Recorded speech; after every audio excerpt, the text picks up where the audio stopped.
Sue, thank you so much for doing this. This has kind of been a fun journey for me, getting to meet all the leaders of Dallas real estate. You're probably more national than just Dallas, but you're Dallas based. So I really appreciate you taking the time. Well, thanks for the invitation. I look forward to it, and I've enjoyed seeing some of the deals that you have produced so far. Hopefully, we can keep up with what you've done. You've spoken to some significant leaders, and they've had interesting stories. And I appreciate you taking the time and energy to do this. I think you have a career as a talk show host in the future if you're so interested. Yeah, well, let's see. Maybe I can replace one of the late night guys. But so what I'm trying to do here is just have a conversation.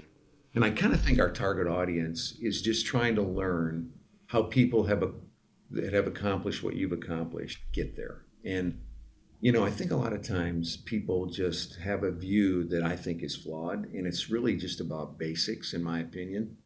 And I want to hear what you have to say, and then I'll kind of tell you what I think. But so first of all, how did you get to Dallas? How did you, like when you were in college, was it, I'm going to go run a big multifamily business, or what did you think you wanted to do as you were growing up and getting into your career? So it was all serendipitous to be in the real estate business. That was never part of the grand plan. I know lots of people think about real estate as a way to have a career. That was not part of my plan. I went to a small liberal arts school in Indiana. I majored in economics, and I think I thought I was going to go to work in banking or do something on the financial front coming out of college. Right. I graduated in 1982. It was a time when it was hard to find jobs. There was a slowdown at that time, and I was frankly recruited by an alum who this was the first time he came and recruited at DePaul.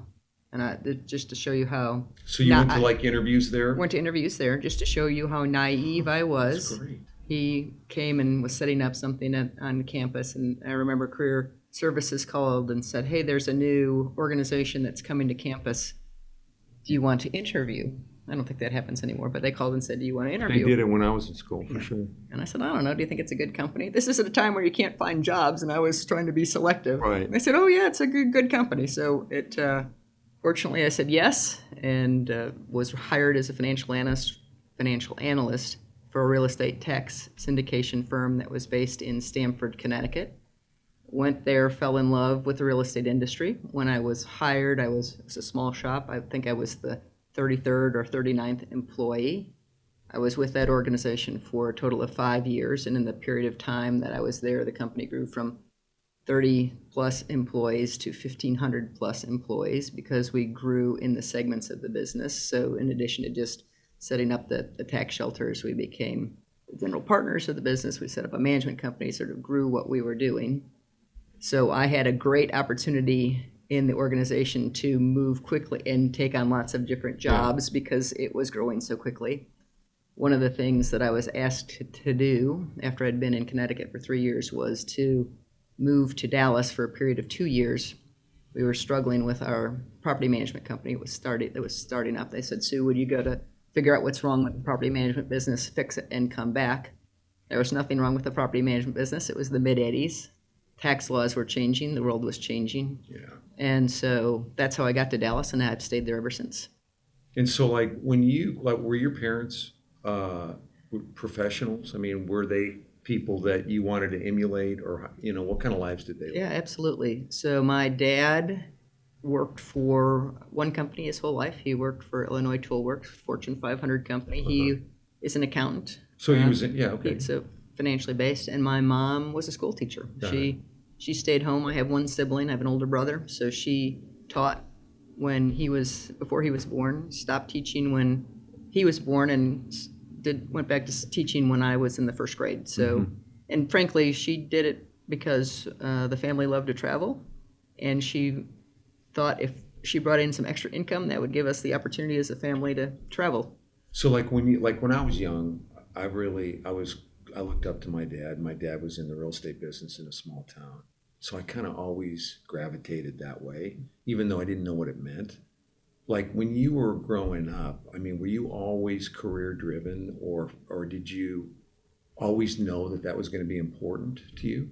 I did. I always expected to go into business. I was fortunate to grow up in a family where they didn't believe that anything I wanted to do, I couldn't do. Right. I think about the generation of women before me, and they did not have those kinds of opportunities. That's true. My mom or people, frankly, not that much older than I am, the women just didn't have those opportunities. So I feel so fortunate to be on the shoulders of those who came before me. And I feel responsibility, frankly, to continue those opportunities to the extent I can for younger women. Yeah. And so like work ethic. I'm a big believer in, I'd rather see somebody, like when I interview somebody, I think grit or drive to me is more important than intelligence. I think intelligence is obviously important, but I just think, people that want it badly, I'll take that person over anybody else because I think they can learn what's right. What's your views of what drove your success? Why? And like a young person that's listening to this, what is important for them, in your opinion, to have people rely on them and want them to be part of their team? Yeah, I would tell a young person you cannot underestimate the value of hard work. Some people are naturally get it and figure it out, but if they're not willing to put in the time and the effort, they're going to struggle to create as much value. I would tell a young person, for their own benefit and for the firms in which they work, be a lifelong learner. Yes. So in my career, I've loved to do what I was doing, and when I got to the point in time where I felt like, okay, I've learned what I can in this area, I tried to expand my responsibilities or change my responsibilities. And I would tell a young person, do that because it will make you more valuable to yourself if you want to leave, and it will make you far more valuable to your company. Right. So I would tell somebody to do that. And then frankly, I think something that distinguishes people is to do what you say you're going to do. So there are a lot of people who say yes to many things and don't follow through. Right. And I think if you can distinguish yourself in any role, just starting out or more senior, if you're known as somebody that is reliable or tries like heck to do what they say they're going to do, you won't always be successful. That will distinguish you and lead to success in your career. Yeah, because I think career, a big part of it, success is relationships, like who you get, like picking the right company to work for, or someone that cares about you, or the company actually cares about you and your future. So that I just think as you go, one, you need to be reliable, right? Number one, you need to do what you say you're going to do. My dad used to tell me, and got to rely on your lender, right? Always pay your lender back. But it's about meeting and pouring into relationships. What's your view on relationships? Oh, it's so critical. I mean, how does a young person get one? I mean, I think it's hard when we're younger because none of our peers, like you and I now, our peers are all in decision-making positions. So we can get in at the right level in a company and communicate with somebody that's got some authority. But when you're like 25 and 30, it's that much harder. I'll tell you that one of the things that I fear most about COVID is frankly for our young people. Yes. Because I think, first of all, company culture is critical. Yeah. It is critical for us. And I think a lot of that culture comes from being together and the random bump in the hall, et cetera. There's ways to work around that. And I'm so thankful for Zoom, but I'm also so tired of Zoom. But a company culture is hard to replicate, but it's replicable in a hybrid or dynamic work environment. But for the young people that are just starting out in their careers, I learned so many things carrying somebody's bags or being in the room and listening to the phone call or somebody saying, hey, this is, or asking questions. And so for young people today who in a dynamic work environment don't have that same opportunity, I worry that their careers will be stunted as a result, or it will be much harder to distinguish themselves. And I think about my relationships. I'm sure the same is true with you. We're at the level where we have the ability to do that, but that's over years and years of working together or bumping into people or working on a project or seeing somebody at an event. Like I think my business is collaborative, and I think all business. And as an office building developer, I want people back at work, right? Because I want them in Absolutely. office. But I just think that everybody wants to be together and be back and collaborate.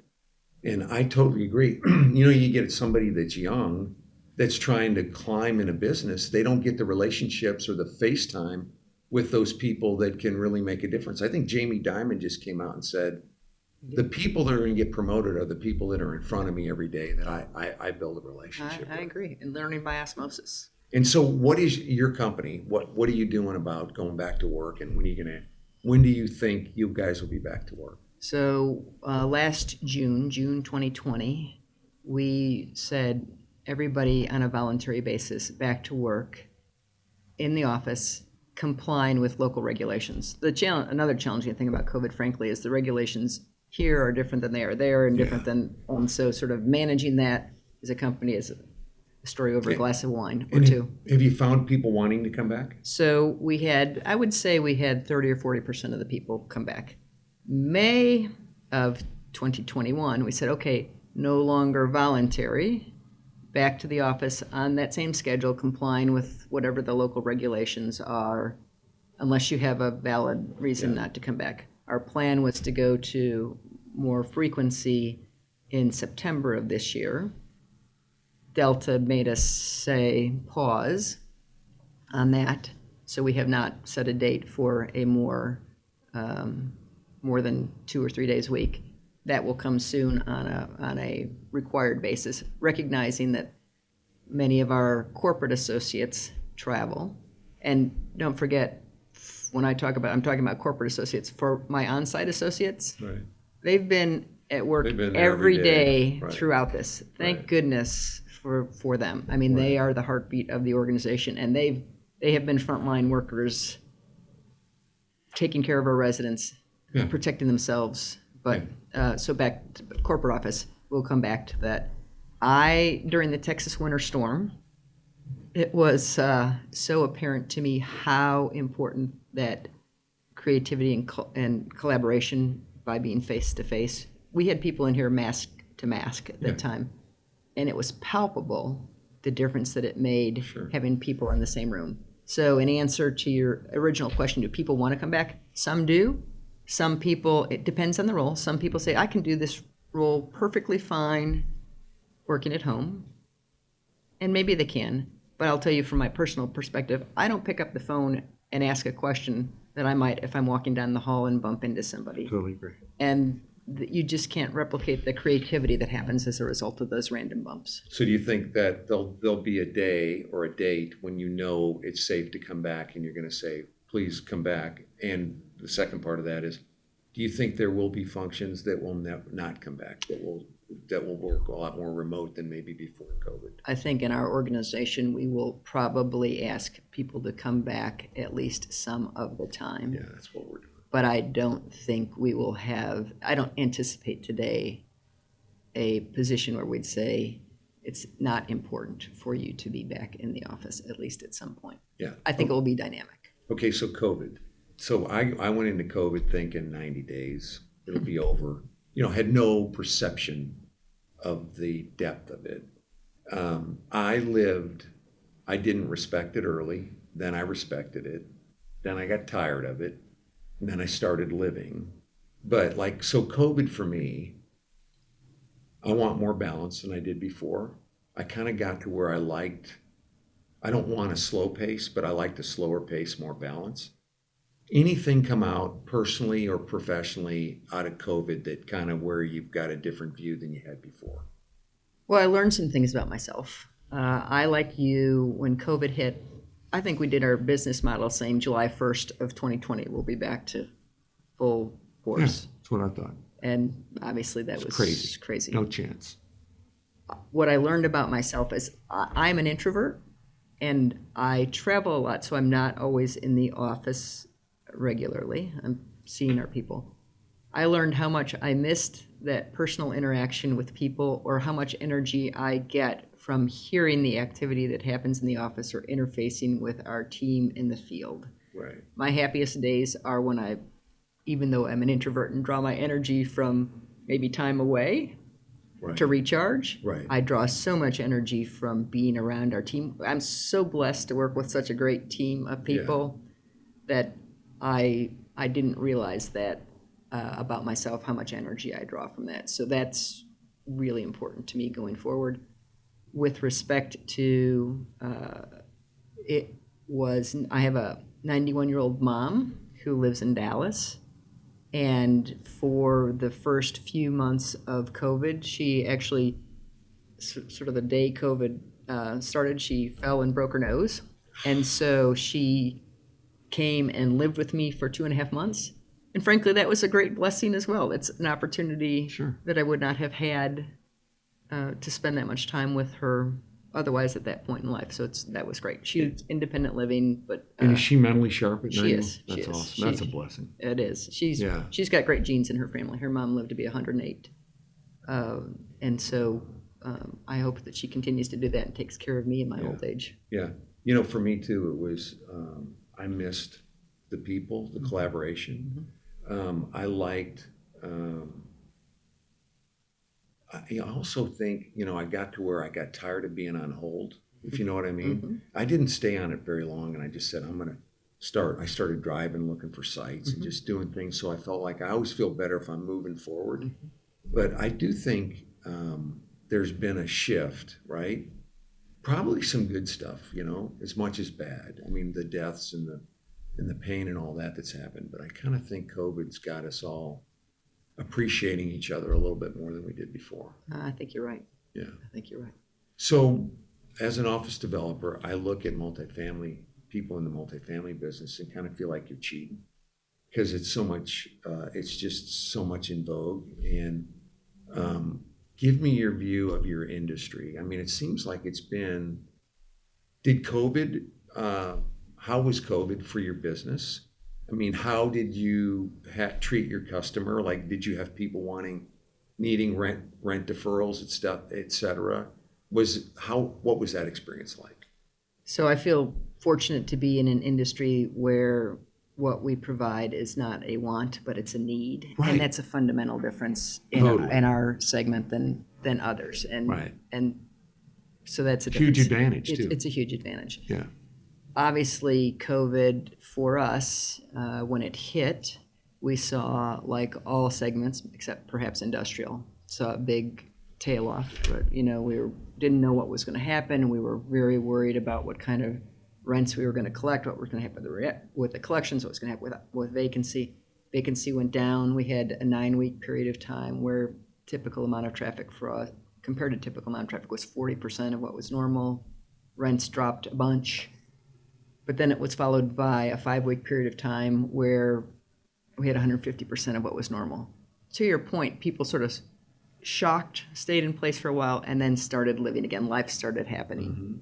I would tell you from our perspective, since September of 2020, things have been growing nicely, which is not a typical cycle. Normal fourth quarter for us is slows, but it was growing. The beginning of the year, call it March.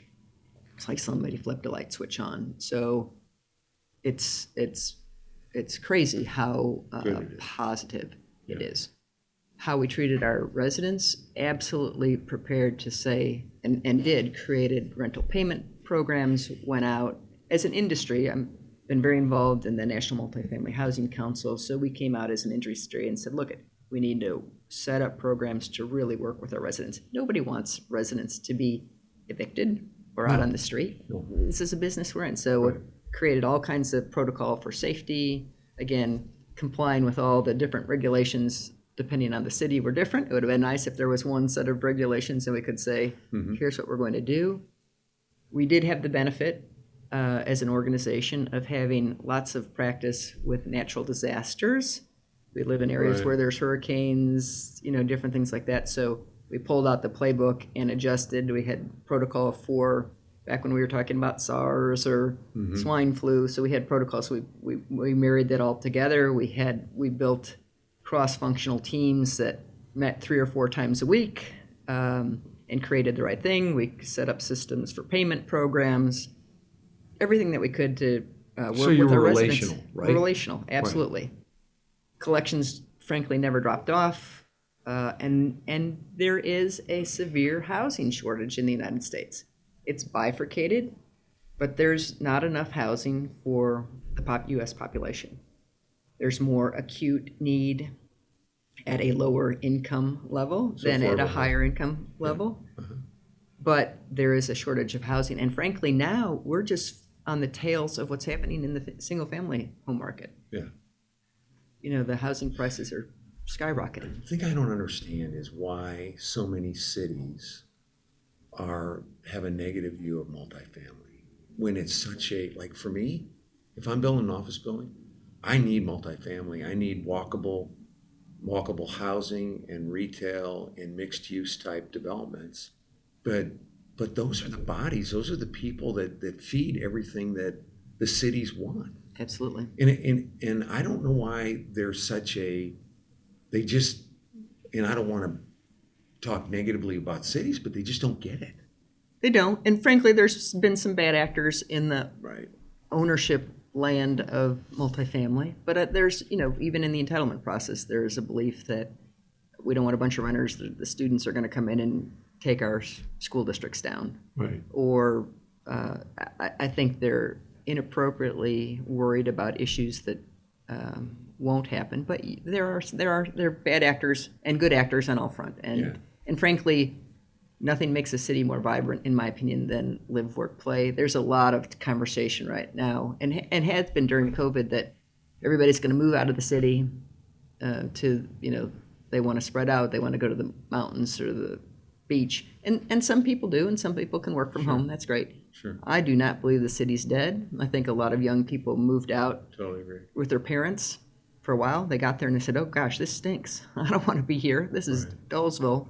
I'm going back to the city, and we're seeing that. Right. Well, I think people misread people wanting a more balanced life than wanting out of the cities. I mean, like people had our business dead and gone, right? Nobody's ever coming back to the office. And I think they're wrong. Now, I'm glad I'm in the South. I think there's certain markets that office may be challenged, but I think people are going to just keep coming to Dallas.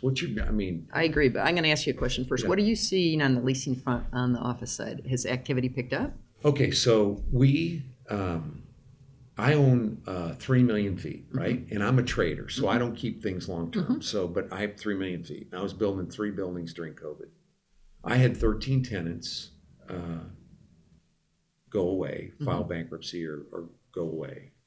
13 out of 3 million feet, that's nothing. It's not a lot. I had maybe 30 that needed some rent deferral, and I went for the relationship like you did. I just said yes. I tried not to just give it to them, but amortize it back in with no interest. I just tried to be really relational. I didn't ask for financial statements.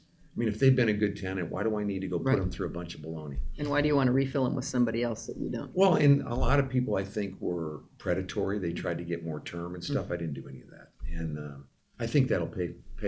But anyway, our business was good. But it stopped anything new. And I thought it would kick in on Labor Day. It actually started in June. Okay. And we've been very busy. Now, I think it's more inbound business. I would say rents for me, rental activity is pre-COVID and going up because costs are going up. And I think it's been kind of a non-event. Now, I do think I've had some tenants drop maybe 10 or 15% of their space when they renew because some people are having accounting or call center use or something going home. But all the inbound people are going to absorb that space. So, to your earlier question and answer on inbound space, what's happening in the Southeast? I mean, we are so fortunate to be where we are. Wow. I think what we're seeing now, frankly, is just an acceleration of the trends that were already in place. Totally. People, when I go out to our properties and say, what's new, where are our residents coming from? The number one answer, depending where I am, it's either California or New York, or New York and California. Right. And people are fleeing the high-cost states. So we're here in Texas, frankly in the Southeast, in Florida, we're the beneficiaries of having a business-friendly state where the costs are so much less. I think you're going to continue to see that acceleration. I guess Tesla announced yesterday that they're moving their headquarters to Austin. I mean, Austin is on fire. Now there's some infrastructure issues with everybody moving to Right. these parts of the country. Doesn't seem to be slowing down. No. But you know, like you go try to build something in California versus Texas. I have a home in California, so you tend to be a real estate person the whole time. So you're looking, well, maybe I can do something. And the more I look at it, I go, I don't think so. You know, Where in California? I'm in Montecito outside of Santa Barbara, and for the summers, and not the whole summer, but I go back and forth. And it's just, I mean, California or those kind of cumbersome locations, you have to be a long-term holder, Right. because it just makes no sense to sell it because of the tax and the issues. But so, like, your view on this Dallas, Texas, and maybe the United States. A lot of people look at our country and they see all this discord, and but I'm kind of one that thinks that we've been here before, and I kind of think we're going to figure it out. I just wonder what your view is. Are you bullish on our business going forward too? So, Bill, I couldn't agree with you more. Look, I love our business going forward. Especially in the multifamily side, we continue to be in need. Our population is growing. The fact that there have been fewer immigrants over the last few years has slowed that a bit. Yeah, I think we need to figure out, we need a sensible immigration policy, I totally agree. which we don't have today. right. But with respect to Texas, with respect to the United States, still no better place in the world to do business. We clearly have a situation where there's a bifurcated sense of politics, or what's right and what's left, or right and wrong. Right. But frankly, I don't think that's very different than most of the history of our country. I go back and read things about Teddy Roosevelt and, fistfights that were breaking out on the floor at the Republican National Convention, or people getting shot. Now, hopefully we won't go to that extreme now. We do have extremes, and we need to figure out how to have conversations. I think the best thing that we can teach any of our young adults, frankly, all of us, are ways to have difficult conversations in a respectful manner. Right. Nobody listens to each other, partially driven perhaps by media and machine learning, which now feeds you back on your device what you've looked at before. So it becomes a self-fulfilling cycle. So you only hear what you've listened to, and frankly, we need to listen to all sides of things. And I don't know how that changes, but that's created this bifurcation of our political system, I think. So most people I know, when you really talk to them, and if you have an intimate enough relationship with them to where you can be open about how you feel, because I think today a lot of people just don't say what They're they think. afraid. You're afraid. Because they don't want to go down a rabbit trail, right, where somebody's going to get offended. Because I've always in my life enjoyed having open dialogue, but not where, like, if you and I are divergent on our beliefs, I'm not trying to sell you, but I'm just telling you how I feel, and then share it, right? And most people I know are moderates. I think we all kind of want the same. It's just all what we're being fed. And, and I'm with you. I think we figure it out. I stopped watching the news, and I'm telling you, I felt better. I mean, I think you're better off watching Search for Tomorrow than watch the news, or whatever you're going to watch.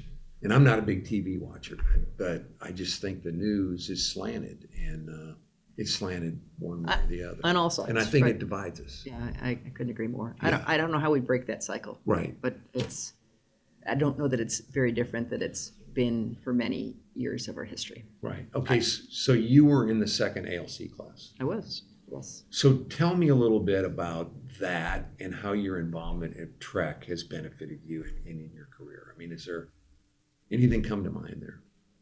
First of all, we were a strong and mighty group. I think there were only 13 of us in the class at the time, and frankly, I made lifelong friends in that class. Still today. Yeah. A number of, I'll brag on that group. A number of that group have gone on to be leaders of the Real Estate Council with Jim Barry and Mike Ablon, and important leadership roles, Lee Bell. And I mean, the group throughout has been very involved. Right. And so it was great you talked earlier about the importance of relationships. Yeah.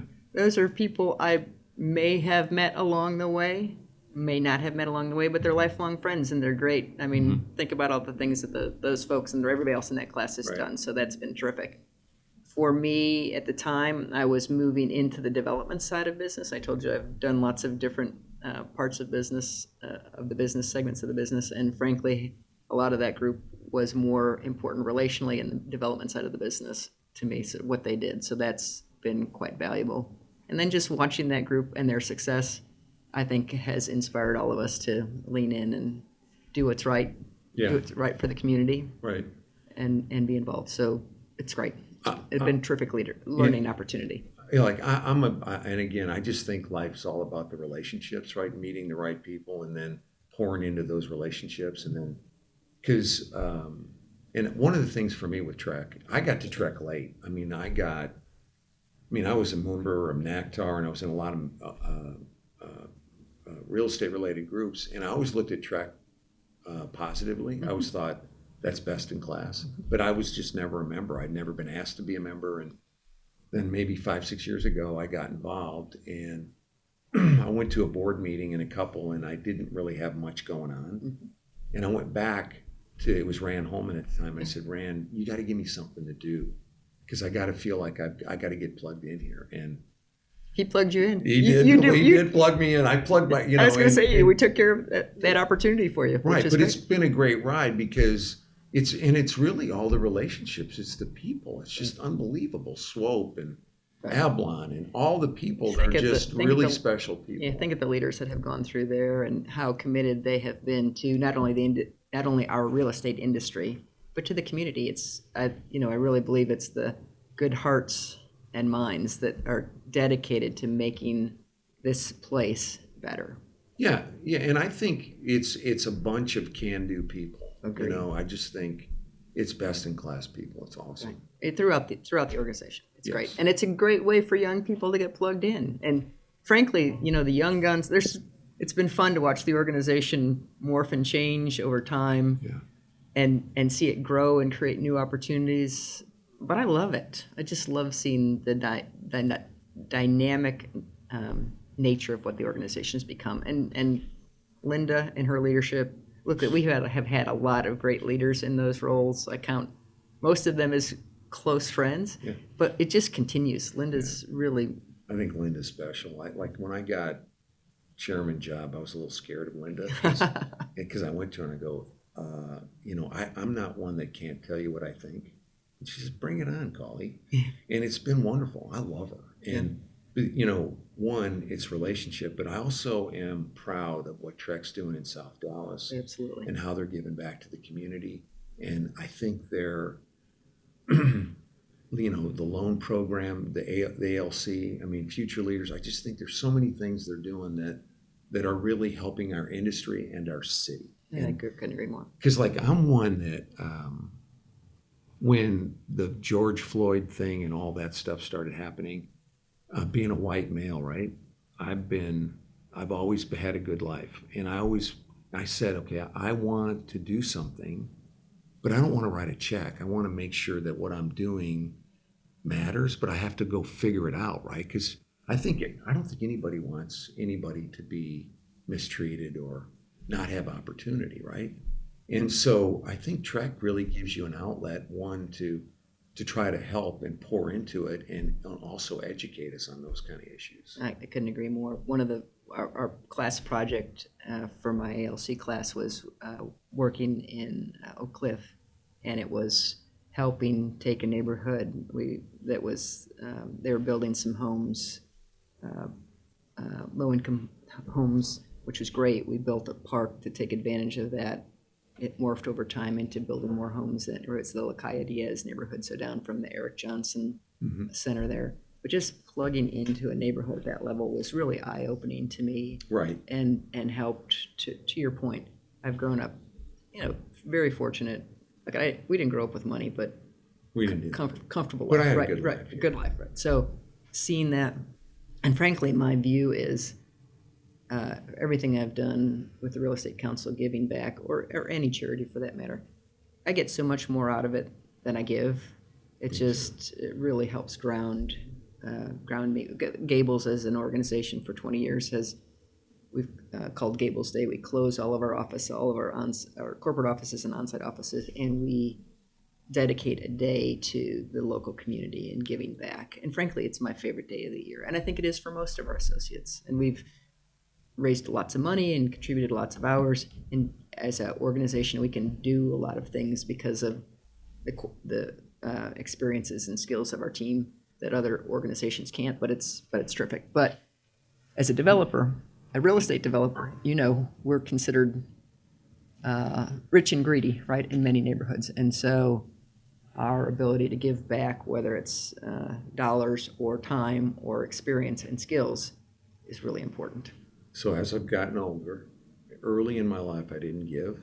I guess I was scrapping to get, but I think giving's better than getting. I agree. And I think doing it is better than writing the check, because you get out there and you build relationship and you see and you feel. Because I think you get, I totally agree with you. Like if you go give time to a charity or go give time back, you get so much more out of it than you give. And I think that's what really makes it special, right? And so what about affordable housing, like your industry? I mean, I know you're involved there. Tell me your view of that and how we solve that problem. It's such a knotty problem. It is. So my involvement in affordable housing really has been at the National Multi-Housing Council level more than in Dallas, although we're involved with it here as well. But frankly, the cost of building a multifamily housing unit is 33% of it is tied to some form of government regulation, some sort of entitlement process. Right. If you layer that on top of costs, it's really difficult to build something that is affordable. Right. So I think there's a couple of things that we need to do. One is public-private partnerships. One is to really, not that any of the things that are included in this, put in a new sidewalk or put in a new traffic light or support this park aren't important, but that if you put that on the development, it has to flow through to the renter. There's just, we are in a capital-intensive business, mm-hmm. and our investors are looking for returns as well. So it's very difficult to attract the capital that we need if there's not a return. Hence, totally. It has to roll through the rent, totally. Right? So one is we've got to figure out some way to reduce those costs, public-private partnerships. And the other thing on the multifamily side is, frankly, the zoning laws need to change.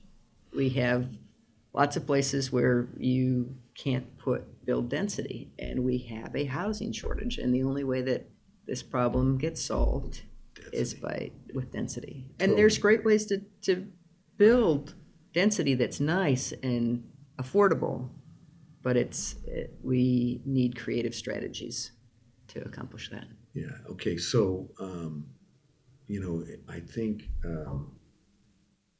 I think the thing that's kind of your secret sauce for your business is that everybody's got to have a place to live, right? So it's a definite need. And then you have the people, the gap there with the homeless. And I think the homeless for me is it's more of a mental illness problem than it is not having housing, right? It's mental illness or an education problem. Yeah. And I'm sorry, I didn't mean to interrupt, but I couldn't agree with you more. No, that's what I wanted you to go where you were going. But I mean, whatever you think. But my view is that we're putting our mentally ill on the street instead of, we used to put them in. I'm with you. And facilities. What's different about when I grew up and when you grew up and today? And they weren't terrific, which is why they went away. But we used to have resources for people who are mentally ill, where they could live. And there needed to be improvement, but now there's no resources. We need to figure it out. Because we're spending whatever we're spending, reacting to it. Right. The money's going up in smoke versus where it could be solving the problem, in my view. But couldn't agree more. Yeah. Okay. All right. So if you look at the world, I'm always one trying to find, is there any opportunity that you see out there in the real estate business or in the world of investing that you think is something that everybody's missing, that you go, man, that somebody should do this? I don't know that I would say somebody should do this, but what I've learned in watching the single family rental business develop and grow. So what do you think about that? So when it started, I thought it was just a transactional business. I thought people were buying real estate who could afford it at pennies on the dollar. Right. Real estate's a cyclical business. This will Right. change. You can turn around and sell Right. it. It's turned into an operating business. And it's turned into an operating business because technology has changed to allow it to become much more efficient. The opportunity I see going forward is I think we'll continue to benefit from technology that will allow us to do what we do in an ever more efficient business. Whether I talked a little bit about machine learning a few minutes ago and how it impacts what we see on our cell phones or devices. Machine learning is going to impact everything, the way we run businesses, for better and for worse. And frankly, to figure out how to be smart about it, efficient about it, and create value will Right. drive the needle. What kind of seemed to me, I'm an office building guy, but like all the office building guys are becoming industrial developers. Right? And it seems like everybody's going to do for rent homes. I mean, it's just like Capital going there is crazy. it's crazy. And do you think the herd's is going to overdo it? I think I think the build for rent, two things: single family rental, which is acquiring disparate houses. That's hard to do and hard to make it efficient, and there will still be some opportunity, but maybe tapped out or tapping out. I think the build to rent market may at some point run into some of the same entitlement challenges that I have on the multifamily side, which is agree. I don't want a neighborhood of renters that come in and do Cities all are these gonna go bad block things. it. Yeah. That do all these bad things. Yeah. Even though I think that the idea is I like the idea, I think it makes some sense, but we just got done saying we both think that density is important, right? Because you don't solve the problem without going dense, and that's just going against that. Well, and frankly, from an environmental environmental standpoint, density helps us be more environmentally friendly. Right. I totally agree. And so if we can create more density in cities, that will benefit us from a Right. climate change standpoint over time. Okay, so tell me about DePaul. You seem your school like very involved, and I always admire like Gibson's significant at Texas and the people that get involved and pour back into their schools, because that means there's really an emotional tie to that school. It was a great experience. Like I just went to my 50th class reunion for high school, and I don't really have an emotional tie to that school. I don't, and I'll send them some money, but it's nothing ever significant. But I'm not pouring back in because I didn't feel an emotional tie. So tell me about that and how you got the relationship with your college. So it was a great experience for me, as you might have expected. It's small liberal arts school. Yeah, I've heard of it forever. Right? In the middle of the cornfields in Indiana. Yeah. So, which is a tough business model these days, being a liberal arts school in the middle of Indiana. But I was fortunate to, frankly, stay plugged in from the time I left DePaul, because I was hired by a DePaul alum who continued to recruit students. So that helped. My first development job as a developer was actually developing a 55-room inn on the campus of my university. When I was there was no place you wanted to stay in Greencastle, and so that was fun. It was really out of love of the industry, or the love of the university, that I got involved in that. So that was great. And then, frankly, continued to stay involved, class reunions, that sort of stuff over time, giving back financially as able. And I was asked a few years ago to be involved in different levels of Board of Visitors, now serve on the Board of Trustees. That's awesome. And it's terrific. I love that we have some interns. The school has a program to really try to help students get business experience. So Gables currently has a intern on the sustainability front in our Atlanta office. Yeah. So it's great. It's terrific fun to go back to campus and see all that's changed and all that hasn't changed. Education is so critically important. Totally. That whatever I can do, in addition to supporting my community, to encourage young people to get an education, is money well spent. I think it's got to be, it would be an honor for me, like, to be in that position, to be a trustee, to actually have some input on what a school's doing. But I come from the Midwest, so I've always had a high regard for DePaul. I mean, it's just had a really good reputation, and it's been considered a best-in-class school for a long time. But You know, I do think, like, I've got two twins that are both freshmen at SMU, and I've got boy-girl twins. And my daughter is one of those color-coded, everything's perfect. She's just doing really well, but she's like pour into work, pour. And my son is very smart, but very young for his age. And he's having a hard time because he's letting all the debris get in his way. And I've had more father and son talks in the last 40 days since school started, you know, trying to keep him believing in himself because he's overwhelmed with the schoolwork and all the opportunity to chase rabbits, you know, go do the things that aren't important. And so an education for a kid, we all know people that are very smart that didn't get an education, that have a limited life because of it.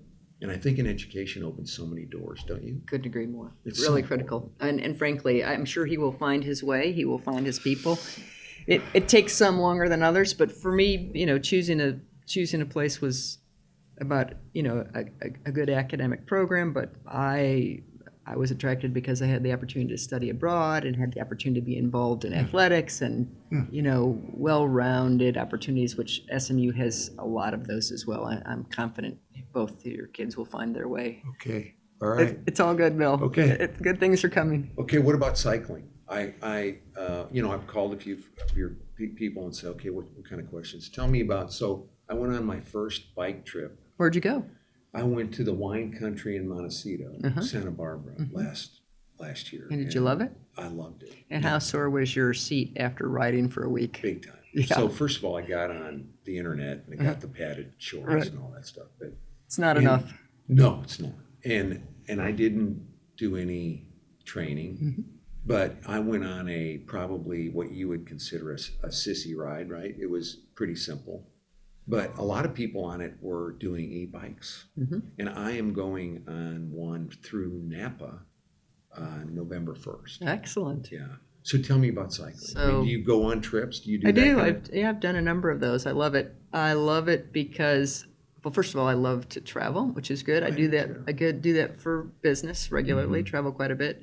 But in my spare time, I travel too. I told you I was fortunate to grow up in a family that loved to travel, so I've been lucky to visit a lot of places, and that's in my blood. So I'd love to do it. And what I love about taking cycling trips or hike and bike trips or whatever is, you really see the place you're visiting in a much more intimate basis. You're not on You a can highway. see more if you go do a different kind of travel, but you don't see it as well. And really to get a flavor, I love to travel because I love to be in experiences where I'm learning something new or seeing something different. And every time I come home, I feel so fortunate to live in the United States, but I love it. So back to biking. It's a great way for Have me. you done it in Europe? I Bike have. trips? I have. Yeah, I've done a wanna number do of that. trips That's in my Europe. next Yeah. one. Yes. We'll talk later over a glass of wine about all the different places to go. But I've done a couple in Italy, a couple in France, Right. Germany. So I haven't, and I've done a number of trips in the United States in the West. And is cycling your form of exercise? So like on the weekends, do you get on the bike and go? So typically, I've done a little bit less this year, but I was a swimmer. Grew up as competed swimming, little kid through I college, think that's the best exercise. and I've never been a runner. I used to think if you swam, you didn't run, and if you run, you didn't swim. Obviously, triathletes have proven me wrong, and I've done a couple triathlons. You have? But I hate the running. Every step is a hate. I like admire the biking and I like the swimming. Today, for me, if I get in a swimming pool, it's great. I have enough comfort in the water that you can't hear anything. I'm comforted enough swimming, so it's great thinking time. What I love about biking is it's a great way to be outdoors and enjoy the fresh air and get exercise and see what's going on in the neighborhood, and you can push as hard or as light as you want. I love the fact that there's e-bikes now. It's opening the doors to people Everybody. that might want to do something and are not similar. And I doubt I would think it's a sissy trip. You can make it as hard or tough as you like. Right. Well, I like it. I think exercise is important. I do too. And I do think it's really important as we age. And I do think, like Chuck Anderson is a good friend, and he keeps telling me, Bill, you got to start swimming. and I'm a dog paddler. I'm not a good swimmer, so that learning curve is going to be frustrating. But I got swimming in my future. Good. So you've continued to swim. I do. That's good. Yeah. I think it's like it's not wearing your body out, and Well, it's not a as good much as other exercise. things, right? Right. Not as much as other things. Because for me, exercise is also a time to think. Oh, absolutely. Like just when you can really like those things that are kind of stuck, a lot of times you get clarity. Solve problems. I totally agree. Yeah.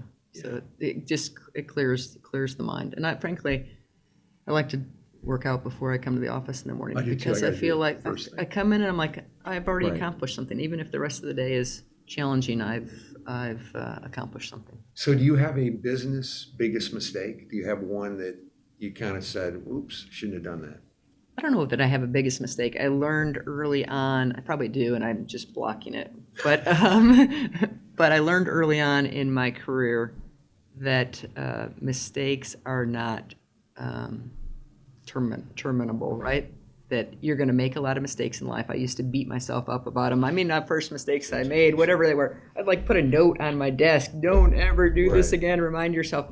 And there's very few mistakes that you make that's the end of the game. And I think you make mistakes and you learn from them. So I would tell you the key in life is, okay, you're going to make mistakes.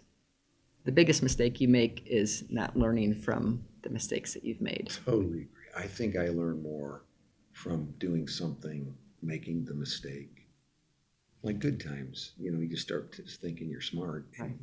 That's maybe your biggest mistake. Exactly. Mistakes, I think, are more of a learning experience. Like you say, once you made it, you make the note. Like I've learned through my biggest messes what not to do, and I will not do them today. Yeah, an early mistake for me on the development front, I told you I was involved at this inn at DePaul, and we had a general contractor, and we didn't get lien releases. And we had a couple subs that went bankrupt, and somebody called and said, hey, you need to write a check for this. I'm like, what do you mean we need to write a check for this? We wrote a check for this. How possible? So if you think that wasn't a lesson I learned early on, Totally. but just, learn. So, like, when you're done, let's say your career's over, will you ever retire? see retirement? I will not always sit in this seat, Yeah, but but I don't envision what retirement looks like. I can't envision doing nothing. Doesn't sound like an option for me. I'm with you. I don't think I mean, I'm not good enough at anything else. This is the only thing. But I like it. I still get giddy Yeah, on I love Sunday it. night. But so, like, when you're done, Mhm. is there anything that's important to you that you've accomplished in your career? I mean, do you have? I've never really been a goal setter as much as I've been. I mean, in my mind, where I would spell them out, and I think goal setting is a good thing for a lot of people. But like, what you want to accomplish before your career is over? Is there anything that's kind of in your heart that you want to do? Yeah, the things that bring me joy, frankly, are first making certain that this organization is set up for success in the future, and that I've supported the team and put them in a position to be successful and keep going, first and foremost. Two, I feel so fortunate for being in the industry that I have been in and the support that it's given me, that I want to be able to look back and say, I did all I could do to support the industry and make it better. Mm-hmm. And frankly, the third thing is the same thing with the communities in which I live. I've led a blessed life, and I feel compelled to give back to that. And that's, as I mentioned earlier, for women coming up in the business, I feel so fortunate that there were those trailblazers ahead of me, and I want to do what I can to help those that follow. Yeah, I feel like very similar. I just kind of want to make the world a little bit better place. And I don't want, it's not about me or legacy or anything. I don't care about any of that stuff. Yeah. I just kind of want to, I want to give more than I take. I want to give a lot more than I take. I agree. I feel like you've made a positive difference in whatever form. I couldn't agree more. I frankly don't want recognition. Don't like recognition in that regard. Let's move the ball forward. Right. That's what matters. Because I used to want to like build buildings that would be there after me. I don't care about any of that stuff anymore. Well, thank you. I mean, this went really fast and very easy, and I appreciate your openness. And I just think people want to hear from leaders like you, and I just can't tell you how much I appreciate taking the time to do it. Well, Bill, it's been terrific. You you do have a career if you want to. Your next career All can be right. talk show host. All right. But don't go to late night. I can't stay up that late All to right, I'll watch go it. early morning. Go early morning. But Yes. yeah, it's been a great conversation. So thank you for doing this for the Real Estate Council. bet. You have really been an important leader for the Real Estate Council. Thank you. So you've made a difference. You came at a challenging time. There's lots of ebbs and flows, and you came at I guess that's a ebb. It was. And you have made a difference not only in our industry, but for the Real Estate Well, Council. thank you for So saying thank that. I you. appreciate This has been a fun conversation. Thanks.